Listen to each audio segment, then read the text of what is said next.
simplify a minus the quantity 3a minus the quantity 4a minus the quantity 2a minus 4a, and all of those grouping symbols are closed there.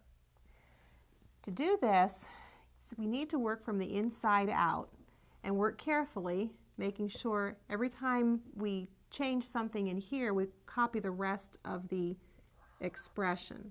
So I'm going to be working with the innermost grouping symbol. I'm going to copy the rest of it.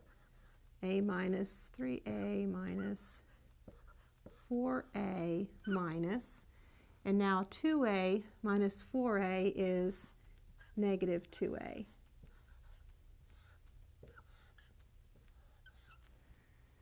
Now I've simplified what's inside the innermost grouping symbol. I'm now going to work with the brackets. So I have a minus 3a minus, then I have 4a minus a negative 2a, which is the same thing as 4a plus a positive 2a, which would give me 6a. And notice that my parentheses are gone. I just have these brackets here now in the braces.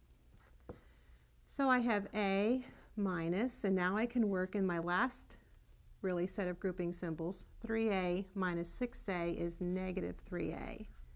And the brackets are all gone.